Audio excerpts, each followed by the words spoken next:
name is Tatum Watkins. I'm the vice chair of the Rural Caucus. You may be used to seeing Anna. She won't be joining us tonight as she's taking some time for herself on a little start of year vacation, but should be back for our next forum. But anyhow, with that, I am grateful that we have two other Rural Caucus folks here. We have Jackie Cordone, who's our Rural Caucus. With that, we're grateful to have you all here as we begin a new year and, of course, a new legislative session.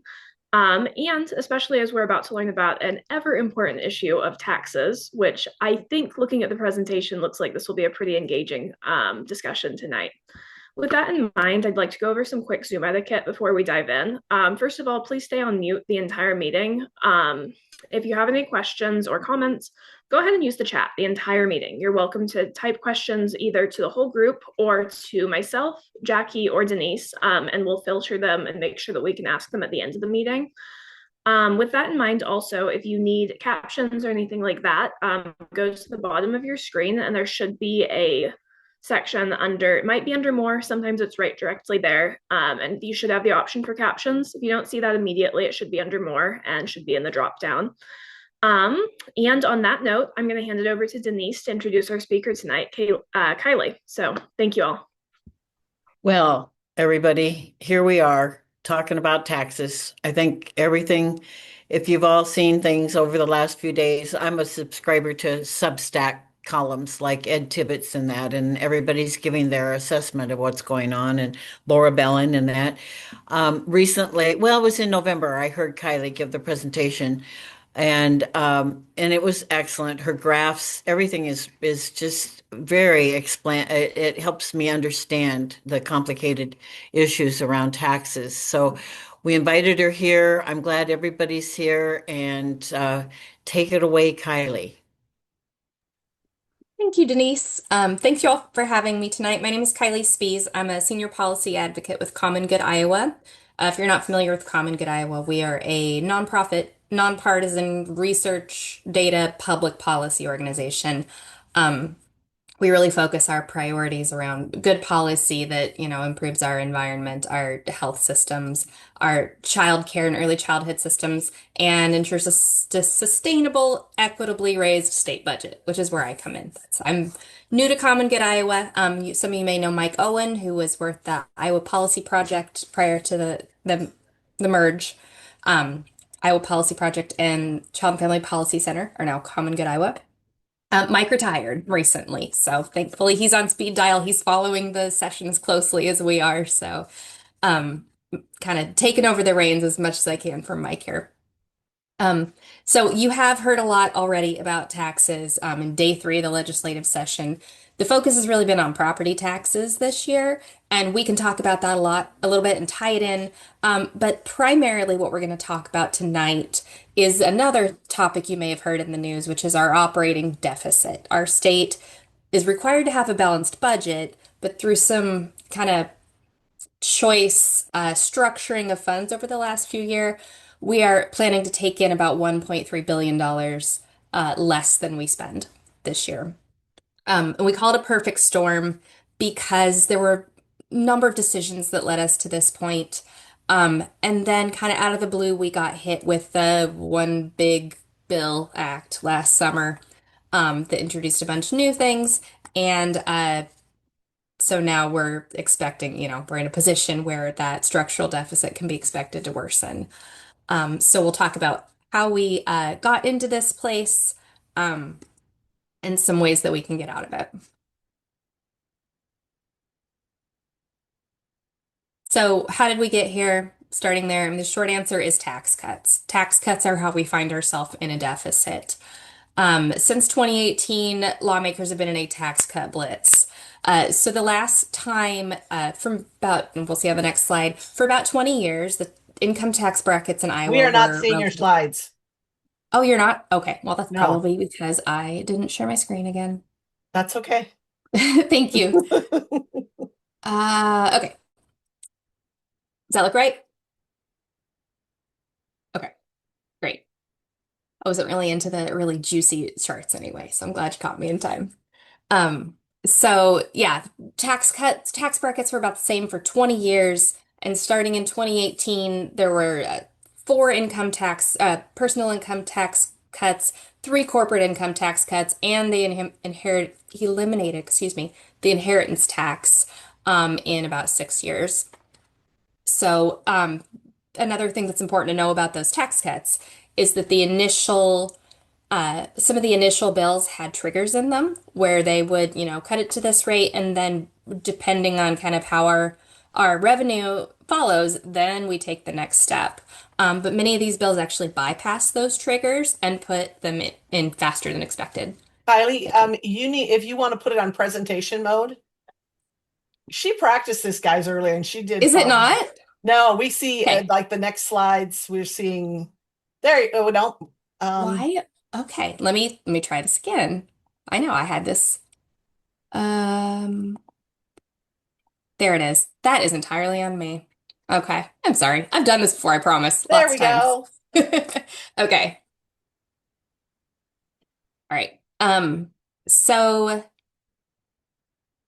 this is kind of what's happened to our income tax brackets in those rounds of tax cuts. So, as I said, they were stable for about 10 years. We had what's called a progressive tax structure, which means that the more ability one has to pay, the more one is asked to pay in income taxes. Federal tax brackets are also progressive tax structure. The more you earn, the greater percentage of that income above that amount is taxed. Um, so Iowa had these are in 2025 dollars. So, obviously they're written differently, but as a comparison, Iowans who earn $92,000 or more would have been taxed at a rate of 8.98%. The That's about the household median income in Des Moines. I believe the state median income is a little lower than that. Um, Whereas you can see the lowest earning Iowans were taxed at a very low rate, which is a progressive tax structure. The lowest rate was 0.36%. Well, as we started compressing those brackets, the goal was to move all of them towards not only less brackets, but lower rates. So as you can see where we are now, so 2025, last year was the first year that these were in full implementation. You heard a lot about that 3.8% rate. Well, as you can see, the lowest income Iowans actually got a tax increase through those rounds of tax cuts because those rates were no longer progressive. So that bracket compression matters because income tax is only one of the types of tax that we all pay. We pay income tax, we see it once a year, we got to settle up with the state, but we also pay property tax, whether we rent or own the property where we live. We all pay sales and use tax. There's taxes sometimes where you don't even know you're being taxed on, various purchases, goods and services. There's tobacco tax, alcohol tax, insurance premium taxes. There are a lot of taxes that make up the state's revenue. Income tax is one of our few opportunities to really set that progressive structure. Regressive taxes, on the other hand, are taxes where higher income folks pay a lower share of their income. So, a good example of a regressive tax is the sales tax. You pay 6 or 7%, depending on where you live, no matter how much money you make when you buy your children's school supplies. When you buy paper products, groceries are not taxed, but many grocery items that you buy are. So, that 7% hits someone in that highest income level much harder relative to income than the person at the lowest income levels. So who benefits when you disassemble a progressive income tax? It's not middle and low income Iowans that are benefiting from this. The line that you're hearing a lot is there's more money in the pockets of hardworking Iowans. That $100 or $2 that you may have seen in a median income household is being swallowed up by price increases right now. Meanwhile, the top 1% of Iowans, according to our friends at ITEP, the Institute on Taxation and Economic Policy, they analyzed this bill, found that the top 1% will get a tax break of about $20,000.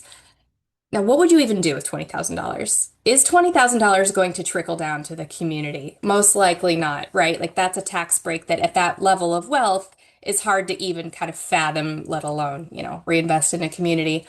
Um, it's also that income level, that top 1%, primarily that's not earned income. That's not income that is earned at a job, a W-2, a 1099. That's probably it's 1099 interest. That's interest income. It's investment income. It's business, which are taxed differently. Earned income is subject to different tax structures than some of those other sources of income. So as we take those losses to the state budget in revenue, we have to find other ways to make up that money. And the two largest sources of revenue to the state are income tax and sales tax. And so, as we said, you see kind of the opposite happening with the sales tax. The lowest income Iowans pay about 5 times more of their income in sales tax than the highest income Iowans. So, and you've heard a lot, there's been a lot of kind of political hay made of it. You've heard a lot of different opinions on both sides of the aisle. But each time these revenue projections have come out this year, they've come out twice now, and they've, been revised downward significantly from what the legislature budgeted for.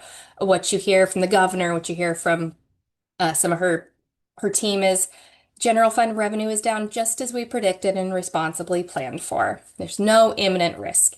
And that is true. They did plan to operate at a deficit, and we'll talk about how they did that shortly. Um, but no imminent risk is relative, right? Because suddenly there was some additional risk and cost introduced to the state budget, even outside of the state's control, thanks to that big federal harmful mega bill that hit this summer. And there will be multiple implications of that bill, but one that is specific to our revenue and has a lot to do with the tax conversation is something called conformity. So, what is conformity? It sounds really wonky and nerdy, but it's pretty simple.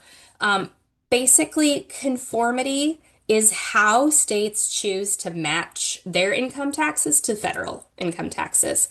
So, states can have an entirely separate tax code, or they can do exactly what the feds are doing. So, it's like you file, you do your adjusted income. That's the same adjusted income for your federal return and your state return. Most states do some version of that. It's just much simpler than trying to have a completely separate tax code. So Iowa uses conformity and a process called rolling conformity. So a lot of states, what they'll do is they'll say, okay, we're gonna set our income tax code to match the Internal Revenue Code from 2021. So we always know what we're getting, right? Like every year we can look at that code and we're gonna know that it's the same. Rolling conformity means that every time the federal code changes, the state automatically adopts those changes. We just say, whatever the feds are doing for taxes, that's what we're going to do for taxes when we calculate adjusted gross income. Iowa goes further in that it's not just for adjusted gross income. Iowa conforms to taxable income, meaning that all of those deductions that you get if you itemize, again, a lot of those business investment deductions, those also reduce your taxable income for the state of Iowa. So not only are we saying yes to the tax, kind of those initial setups with retirement, so forth, we're also saying yes to things like, opportunity zones or qualified small business stocks, some really tax breaks that are very targeted at the wealthy. We're automatically opting into those as well through this system. Um, and this is another revenue hit that the state did not plan for, did not budget for, but is going to happen anyway, because of rolling conformity. So the governor's figures in the fall sounds like it's been revised down a little bit. They thought that aside from all the other cuts that we've already seen, that this alone was going to cost the state about $438 million this year, and then more again next year. Sounds like that's adjusted slightly, but that's a pretty good chunk of the budget. The state budget's around $9 billion, so that's a pretty good chunk that we did not plan for. So, and there are ways that we can take action around that, and that would be a very simple policy solution that the legislature could take right now, and that's through something called decoupling. So, most states, in fact, Iowa has some provisions as well. Even if they use that conformity process, they can kind of separate. They can pull things out and say, well, we're not going to conform to this, we're not going to conform to this or this. So there are a handful in the new federal law that are good for everyday Iowans. Deductions to auto loan interest, some people will qualify for that, the no tax on tips and overtime. But most of the tax breaks in that federal law were very targeted toward the wealthy. And often those don't even benefit Iowans. Those tax dollars are going, those business dollars are going out of state. So there's a lot of things that we could do to just decouple from this and just say no to these revenue losses, but that would have to be done through the state government process. So as I said, they've talked about how they did plan for this budget for this. Everything is going according to plan. So we're going to talk about the surpluses because if you've heard about the budget, you've heard about the surplus. You've heard about this big slush fund of money that we've saved up through responsible budgeting. And that's what's going to let us accept this revenue loss and not end up in a hole. They've been touted as the responsible democratic use of state surplus dollars. But the type of surplus really matters in this conversation. So the first thing to know is that we are currently operating, as I said, in a deficit this year. So the state will take in much less than it pays, and next year as well. So we're expecting to operate in an operating deficit for years to come. They, have promised that we won't have to cut services. We won't have to, you can have all the good things and none of the bad things, because of this surplus that we've built up.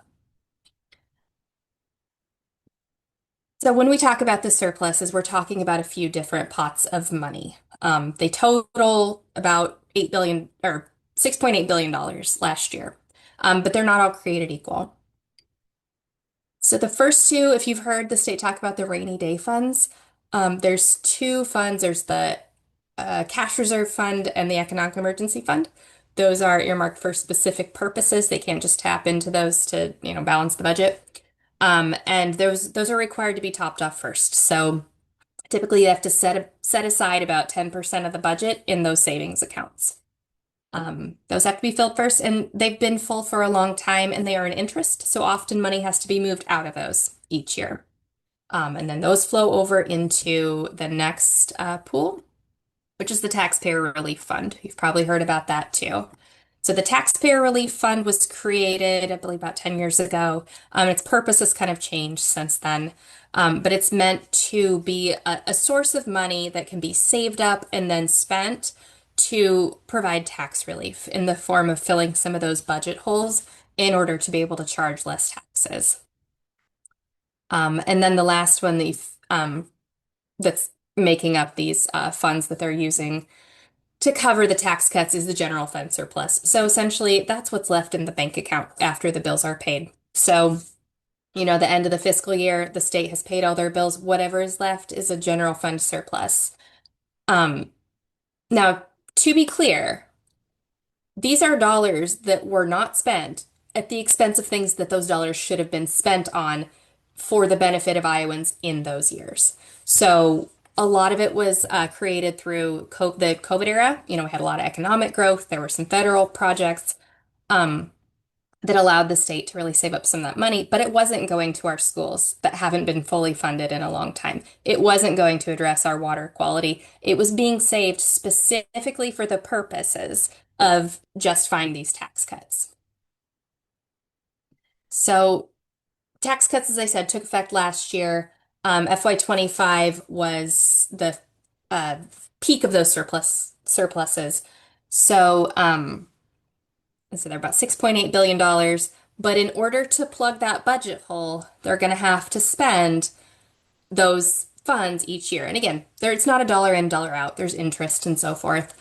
But they will have dropped. I think that number's up to like 41% now. That's pushing half in just 2 years. So by the end of FY27, which would be June of 2027, they're projecting that those funds will be a little more than half of what they were when the tax cuts took effect.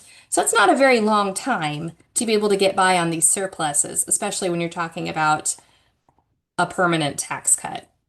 It's not a temporary tax cut where we have, we're going to fill the budget gaps for a few years. We're going to make these tax cuts temporary. This is permanent, but the surpluses are not permanent. This chart shows the total balance, as you saw on the last slide, but also the change in both of those funds. So you can see that 21, 22, 23, 24, again, kind of those post-COVID, there's a lot of federal money flowing in, a lot more economic activity. That was the time that they really built those up, and you can see them turning around and going back out as soon as those tax cuts take effect. So unfortunately, even those best case scenarios that they said they were prepared for, they budgeted for, they proved pretty optimistic very quickly. So, Legislative Services Agency is a nonpartisan support arm. They do a lot of analysis for the legislature. They monitor the budget, they do projections, they provide really detailed, um, very good information about the budget. Uh, the governor's office also makes their own projections. They don't make theirs public. So these were handed over in response to a legislator's request. Somebody requested these internal numbers last March. Um, and you can see when you look at the orange line, that was the projections in the governor's estimate. The blue line is the projections from LSA, who are completely nonpartisan, neutral. Um, Not only was her estimate higher relative to theirs, but it's also dropping more quickly. So we can see that the initial plan that was set out to support these tax cuts, even just less than a year ago, was maybe a little overly rosy compared to today about how long this is going to be sustained. So as I said, LSA puts together really great projections, and they come together 3 times a year and they look at how are we doing on tax receipts, how are we doing on kind of all the different things go into it. There's lottery transfers, all kinds of stuff that comes in and out of the state budget. But they try to project here's how much money we think we're going to make by the end of the year. So it's a revenue estimate. They give us the first one about 15 months before the fiscal year starts. So in March, we'll get the first estimate for fiscal year 28. They estimate it 3 times the year before and then 3 times the year of. So what you're looking at here is over each of these fiscal years, all the estimates that were made across the life cycle of that fiscal year. And you can see that for the first few years here, the estimates were conservative and they revised them up as they got more information. And typically they end up right about where they projected, somewhere in the middle. So it's pretty responsible projection, responsible budgeting. Um, what you can see happened after those tax cuts, FY25 is really the year you want to look at because that's when those started to hit. You can watch the numbers on this graph. Watch as they get lower and lower. So we start out thinking everything's going to be great. We're going to bring in a lot of money. Oop, not as much as we thought, not as much as we thought. And then we're ending quite a bit lower than initially projected. So, to me, that doesn't say, responsible budgeting that you're expecting every year. Like, oh, it's good. This is the year. This is the year we're going to make more money. This is the year that's going to trickle down to folks. And now 3 fiscal years in a row, we're seeing the estimates are not panning out according to the initial estimate. So as I said, we're really well prepared. We're stocked up. Well, Iowa's not especially prepared compared to other states. If you took all $6.8 billion there, that would cover about 122 days of spending if, the tap turned off tomorrow and we had to get by on our reserves. About 14th in the nation, which is pretty good. But those are already earmarked for tax cuts. So those aren't really a rainy day fund. If we just look at that 10% rainy day fund, we're below average the number of days that we could operate. So our actual emergency fund is relatively slim compared to other states. And all of this big surplus we've got built up already has to go in to fill the gaps from the tax cuts. So if it's not enough that we already made cuts we couldn't afford, and not enough that we're already accepting a bunch more that we didn't plan for through conformity, the state has also taken on a number of expenditures in the past decade or so. Oop. Some of these were pet projects, that were priorities of leadership of particular legislators. Others were local expenses that were supported by property taxes that the state absorbed in order to give property tax relief, or so to basically buy down folks' property taxes. Again, comes out of one pocket from the other. It's your property taxes or your income taxes, but somebody's paying for public services. So you've heard a lot about vouchers, otherwise called educational savings accounts, that allow families to take their per pupil public school expenditure and take that to a non-public, sometimes religious private school. So when those were introduced just a few years ago, they were income limited. That's phased out now. There's no cap on them. They are now, in a short time, have grown to 3% of the state budget. That's a pretty good chunk of the state budget. It's shot past all the other appropriations on this graph that support education, community colleges, Iowa tuition grant, childcare assistance.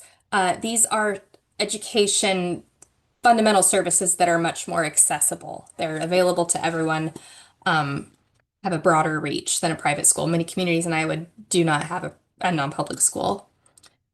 Um, and you can also see the mental health regions are on this graph. That's because the state, those used to be funded by local property taxes, and the state absorbed those. So those are also have become part of the state budget, which, is expected to support all of these services. So, as we said, property taxes are kind of the talk of the hour. And one of the most popular ways that this is proposed is to have the state buy them down, have the state absorb some of the costs rather than have local property taxes fund services. Um, it's, excuse me, last year's property tax bill is very similar to the one that the Senate released this week. It calls for another 10% of the school funding formula to be shifted to the state. Um, our question is always with what money? Like, we're already operating in a deficit. We're already not funding schools fully. With what money can we reduce local property taxes by taking more onto the state's books? So, in addition to these other things that we've picked up, we're proposing even more. And that's not to say that those aren't important services. Question is, if we want to continue to receive those services, how will we pay for them? So, this is really what the state budget goes to. So, this year's current state budget, this is the breakdown of it. Um, and bear in mind, this is just general fund appropriations. A lot of these have federal funding, various sources, but this is a good snapshot of where the legislature's spending priorities are and how they distribute the appropriations, the state budget when they set it. So more than half of our state budget goes towards education. Notice that, again, that school voucher funding has displaced other education funding. The other largest expenditure is Medicaid. Uh, But when you look at this graph, it's pretty hard to see where you could cut out $1 billion. Like we look at this at this chart, and those all look like important things to me. Those are things I want in my community. I care that we have a strong health system. I care that we have a strong educational system. I care about, public safety, and like there's not $1 billion to cut here. And so the question is, even with all those expenditures, are we even meeting the needs of Iowa now? So we've heard a lot in this century how many labor and delivery units, I think it's up to 40-ish now, have closed in the state. Uh, we had very high nitrates in Des Moines this summer. It cost $1 million just to keep those down. We had a watering ban because our nitrates were so high. Um, there were a lot of child labor laws that went into effect, and we do not have enough investigators. One child actually died on the job from performing illegal work and did not have adequate supervision. Um, and there's minimal punishment for that employer. So we're allowing more dangerous work for children and not having enough people to follow up and make sure that they're not being exploited. You've probably heard Iowa has some of the highest cancer rates, rising cancer rates in the nation. Part of that is due potentially to we have very high levels of radon in our soils, which is not, there's no real public health infrastructure to test and mitigate that in homes. A lot of schools have gone to a 4-day week to try to attract teachers, to try to control their budgets. So and our education ratings that we've always been so proud of have fallen. We're no longer first in education. So it's kind of hard to say that as we've built up this large surplus that we have spent this responsibly so far, and it's certainly difficult to see where we can cut another $1 billion to maintain a balanced budget in the long term. So again, while we're talking about spending obligations, the federal mega bill introduces a bunch of those too. So it's expected that 96,000 Iowans will lose their health coverage. A quarter of a million Iowans will potentially lose their food assistance, to deliver a substantial tax cut again at the federal level to the wealthiest Iowans. And what the most immediate concern is some of the costs of SNAP and Medicaid that are being pushed onto the states. Now, there are some efforts at the federal level, in the current budget, the continuing resolution to put a 2-year delay on this because it's a lot to absorb very quickly for states. There's not a final decision on that yet. But the federal bill would make the state pay another 25% of the admin costs of SNAP, so another $15 million. Payment error rates, which again are not fraud, they're not always overpayments, but it's just a miscalculation in the benefit that a family should receive. If those rates exceed 6%, it could cost millions and millions of dollars in penalties or repayments. Iowa typically hovers right around that 6%. Um, there's more red tape for enrollees. There's work requirements, which have also been introduced at the state level. Lots of administrative burden to try to track and manage all of these requirements. And it's going to limit the state's ability to fund their share of Medicaid through things like provider taxes. So not only does it introduce potential revenue cuts, it introduces a lot of potential new spending required of the state to be able to maintain those critical services. So again, we're well positioned, everything's fine, but a lot of these federal policy decisions have hit Iowa's economy particularly hard. The trade wars have been really tough on ag states like Iowa, and we're just not seeing that big economic explosion that we were promised that tax cuts would bring. We've lost jobs in the past year. We're at or near the bottom in terms of consumer spending, personal wealth, GDP growth. U.S. family farm bankruptcies have doubled in the past year. So, we've seen a lot of ag jobs lost, manufacturing jobs. So Iowa's economy is not especially well positioned to weather this storm because the storm is very targeted at the kind of the industries that are at the heart of Iowa's economy. So, and this has been done before. That's one of the hardest things to look at this as a policy person, and someone who's followed this and see, we already know this. We've tried this playbook and it doesn't work. So you've probably heard of the Kansas experiment. It was a very notorious failure of fiscal austerity. It's like the early 2010s. Governor Sam Brownback came in with the same promises as Governor Reynolds came in when she started her term. Whoop, sorry. Um, if you cut taxes, you're going to attract business growth, you're going to attract residents, you're going to keep residents. It's going to be this great economic boom for you. But instead, what happened is going to look a lot like what you saw happening in Iowa. There were cuts to higher education, tax receipts fell short of projections. They had to close school early. They had to cut their retirement. I don't know if you've heard anything that might sound familiar about changes we might need to make to IPERS. Same thing happened in Kansas. They, again, pushed a lot of the costs onto municipalities, which is what you're seeing a little bit in the property tax conversation. And eventually what had to happen was that they had to climb out of it. And it took a bipartisan group of legislators who realized, they took their responsibility seriously. They said, we can't operate this way. We have to change. And they had to claw back a lot of those tax cuts. Unfortunately, I was trying to lock them in through some legislation that's been proposed. There are two constitutional amendments that, if they pass this year, they will be on the ballot for us in November, and they would make it very, very hard to reverse this revenue crisis that we're in. One that I think is probably less likely to advance this year, but still could, is that our state constitution would require a flat rate personal income tax. So it would say that if income taxes are raised it must be a single rate. It would prohibit us from going back to that progressive tax structure. The other one that's potentially more likely to pass would require a supermajority to pass any tax increases. Now, we call that a superminority because it lets a very small group of folks block a bipartisan agreement that we have to change our tax structure. Because if you look at the Iowa House, 67 folks is a bipartisan group of legislators. So, there's giving veto power to a group of that size would really allow minority rule on doing what's best for the state budget. So how do we get out? We never tell you the bad stuff without offering some solutions. So here are the policy solutions that are on our agenda for this year for ways that we can adjust and turn it around. I mean, the first obvious one is stop digging. When you're in a hole, you need to stop digging. We can't keep making cuts.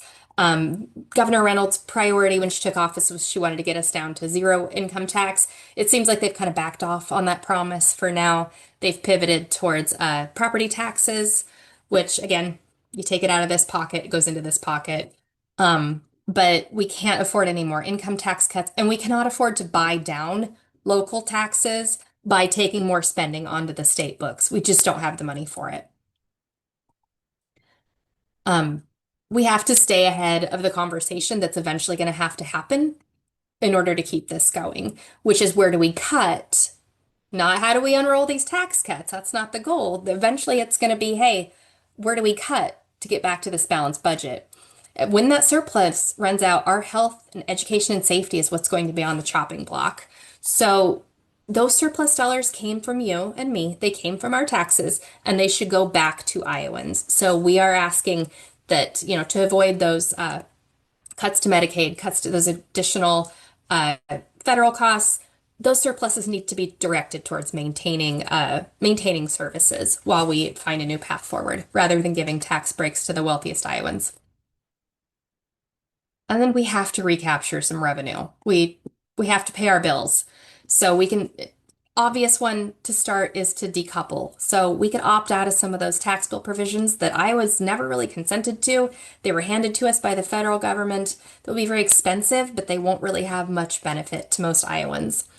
We can also reduce some corporate tax credits. We don't need to cut corporate tax rates and have a bunch of extra little secret menu credits. And there are some kind of smaller ones we could do. Currently, vapes are not taxed in the same way as cigarettes. Like there's ways that we can raise revenue. And ultimately, we can return to a more progressive system of taxation by undoing some of those cuts that privilege the wealthy or introducing a wealth tax, which many states have done and is very popular generally. And then don't tie the hands of future lawmakers. Those amendments, either of them pass, they will be difficult to defeat at the polls because it's hard to get people to say no to tax cuts, right? But we really want to stop those from hitting the ballot because those are going to lock us into a revenue crisis that, we might not be feeling it today, but we'll feel it tomorrow. And we want our legislators to have their full set of tools at their disposal in order to be able to address this and implement policy solutions that their voters sent them to the state house to implement. So we do have some resources. Our friends at the Center on Budget and Policy Priorities put together a toolkit for us with some ways to talk about it, some kind of graphics you can use. This is on our website. There's a copy of it that you can download, but I'm also happy to, if you reach out to me, I'm happy to give you any graphs, charts, images, things. If you want to share them, print them in your community. That's one of the things that we love to do. It's just kind of tailor, target messages, information, like, yes, spread the word, get it out in your community. So again, you can look at that toolkit. You can always invite us to present. We can provide information, as I said. One thing that we're asking a lot of our nonprofit partners to do, I come from the human services world. I've worked on a lot of grants that we're always worried about where it's going to come from next year. We all have to build our own case for why this matters. So if what you really care about is Medicaid, build your case for why we need revenue to support Medicaid. What you are really invested in your public schools, that's you building your case for why this revenue matters. So find your why And we don't want to have the conversation about whether it's on the table for cuts. We don't want that to be an option. The question is, how are we going to afford the services that Iowans want and deserve and need? And then it's an election year. So ask candidates how they're going to address that structural deficit and how they're going to protect the services that Iowans depend on. And ask for specifics. Because again, it's very easy to say, we want people to have more money in their pockets. It's a lot harder to say, we're going to have to cut things you care about to put money in your pocket. So we really encourage you to hold candidates accountable, hold your elected officials accountable for the decisions that they make with spending public dollars. Alrighty, well, thank you. This was a really informative presentation. So, looks like we have just a little bit of time for questions. So I'm going to go ahead, Kylie, if you're ready, I'll go through it. Looks like we have just about 2 or 3, so shouldn't take too long. Perfect. Okay, so our first question, and you kind of touched on this in the presentation, but I think might be interesting to gain perspective into how to talk to Republican legislators about this rather than just legislators as a whole. But someone asked, given that a lot of us have Republican state legislators who will be doing legislative coffees and other events starting soon, what should we emphasize with them on this? Is there some common ground that we should find? Is there anything like that that we can connect on? So my personal, encouragement for folks is that just that share your why. So, you know, they all understand, every legislator on both sides of the aisle understands what's going on here. They just have very different ways of looking at it. So, it's kind of when you show up, talk about what you care about, um, ask them about what their plans are for the budget, hold them accountable for just don't let them kind of get off with the platitudes. Like how are we going to afford this? Where's the money going to come from? What is your plan for keeping the state's budget sustainable and whole? So again, it's really easy to speak in talking points about taxes, but it really doesn't do anyone any good when the reality is we have to operate a balanced budget and you can't spend more than you take in. Absolutely. No, I think that's great. And then our next question is one that's a little bit more specific about how the current budget may affect different areas of the state, I guess. And this person asked specifically if you could speak a bit more about how the current budget looks for public universities and how this may play out in the coming years. Oh gosh, somewhere in here, I should have shared it. We have a graph that also, with the one I showed, like the community colleges, that also lays out funding for the regent universities. It has flat or below community colleges. The funding has not been adequate for regents universities either. And there are a lot of things that it's just very complex, right? Like higher education is very complex. Childcare is one that's very complex. Like it costs a lot of money for families. It doesn't make much money for providers. It's really hard to kind of find that public policy solution that works for everybody. But Regency, our state universities have absolutely been constrained by a lot of these revenue losses. And they floated some solutions. I saw there's a bill today that would freeze tuition for freshmen, basically. You would pay the same tuition for 4 years. Again, Republicans have talked about it. The governor said it's like squeezing a balloon. You squeeze it here, it pops out here. You can constrain tuition, which is great for families, but how do you continue to provide that high quality education if the state can't meet that gap? That makes sense. Yeah, that's helpful. I might have to have you send that chart later. That sounds interesting. But then I think this leads us to our last question, which I think is a good one to end on. But basically, what is Common Good Iowa's strategy or plan should any of these amendments go through? Should any of this new tax plan? I mean, obviously, a lot of it has already become something, but what's your response, or what do you think your response will be? Well, our number one goal is to keep it from passing. So from what we've heard, the flat tax one may not be picked up this year, but it could be introduced, go through the whole process, get sent to the governor, and be on the ballot. The supermajority requirement, that one passed in 2024. It passed the Senate last year. So that one is still sitting there. It's still alive for this year because it's a 2-year session. And if the House picks it up and passes it, it'll be on the ballot. So our number one priority is to figure out how we can stop that, kind of jam a wrench in the spokes, prevent that from getting traction. But if it does, and again, we are a 501(c)(3) nonprofit, we are constrained in our ability to kind of address like public, we don't have ballot initiatives, but basically things that are part of an election. But to do public education wherever we can, because you've seen those constitutional amendments on your ballot before. They're not written in plain language. They're written in constitutional language. So to make sure people understand what it is that they're signing and what the impact would be. Um, it's not really in the spirit of our state constitution to put so many constraints on the ability of legislators, policymakers, to do their job and to do it effectively and to respond to the needs of the state.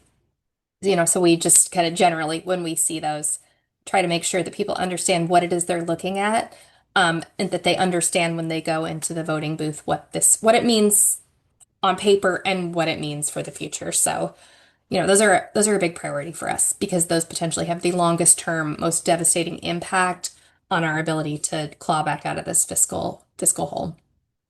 That makes But sense. if you have friends, family, anyone tell everybody, tell them to contact their legislators, tell them to make their voice heard on that because that's probably our biggest concern this year. Perfect. Well, thank you again. This was a very informative forum. I'm really grateful we had you on. And I know for me, as a young person who doesn't know nearly enough about our state's budget and taxes at that, so this was really great. And yeah, thank you again. Looks like we're done a little early. So members of the Rural Caucus Forum Committee will stay on for maybe a little bit if anyone has any questions, thoughts after. But I think Denise has a question. Alrighty. Go for it, Denise. Oh, I was just going to say there is another question in the chat, and it says Reynolds talks about a $3 billion cut to property tax, but won't that mean another ding to public school budgets? Yes. Yes. Yes. So the tax provisions or tax bills are really floating around. They have a lot of different provisions in them. Um, a lot of the revenue constraints are for cities and counties, like they wouldn't be able to increase their budgets by more than about 2%. But the school ones, those both lower the levy, which means the schools have less ability to, school districts have less, will be bringing in less money. And then the state, the way that school funding works is that school districts raise as much taxes that, sorry, let me back up. There's a per pupil cost. So the state says every year, this is how much your minimum that you will spend per child in this district. Property taxes, the uniform levy, every community pays the same property tax rate. Communities with high property values make up a lot of that student cost with that money. Communities with lower property values make up less, and then the state makes them whole for most of the rest.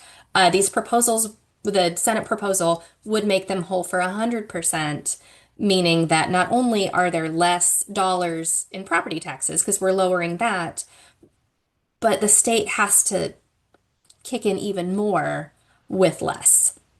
So again, it's squeezing a balloon, right? Like our schools are not funded in relation to inflation.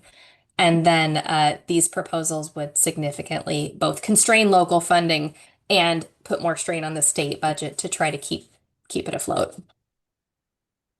Thing's gonna pop. Well, that was helpful. Thank you. That makes a lot of sense. So now I hope I've covered all the questions. Sorry about that. Looks like I missed that.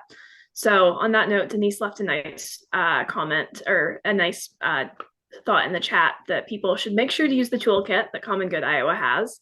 And perhaps also make up postcards. I feel like that's a big thing in rural Iowa, postcard sessions and things and whatnot. Maybe all over Iowa, but I know it seems to be really popular, at least where I'm from. So great thing to keep in mind. But thank you again. And on that note, I hope everyone has a nice evening. Hopefully, as the weather turns colder, you're able to enjoy a nice night in the warmth. Thank you.